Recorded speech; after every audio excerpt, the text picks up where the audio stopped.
Do you want to hear about this? Okay, so I was in my first year of art school. I went back to art school. I was 26. I was living on my own, and I had met your dad. I was in a really good place. I felt really happy. And then, but I definitely felt there was something different about my body.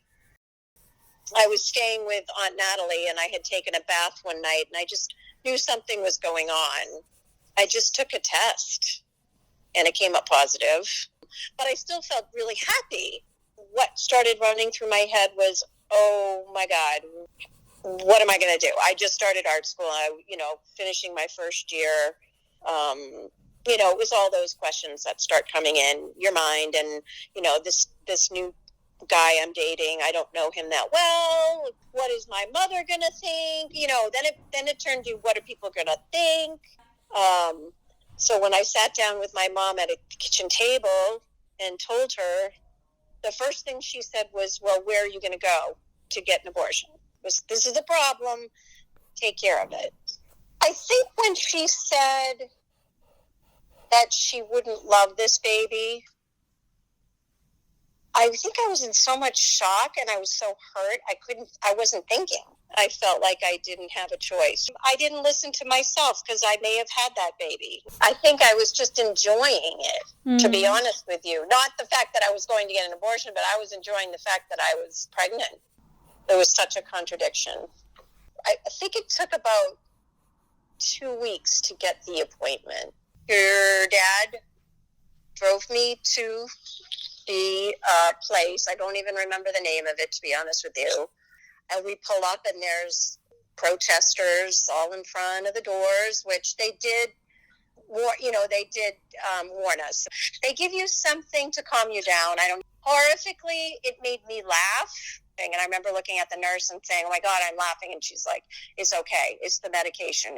You're not really laughing. They began the procedure, and it was painful. Like I said, you're kind of in a twilight. I could tell you physically, I felt a pull.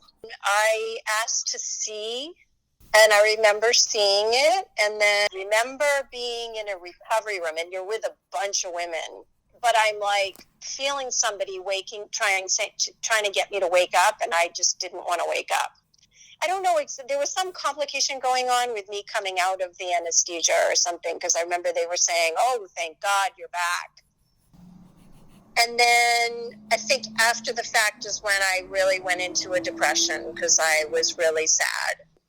I remember Granddad called me a couple days later and asked me how I was doing, and I just said, I just made the worst decision of my life. I just didn't have it in me to go to class. Finally, one morning I woke up and I thought, I need to walk.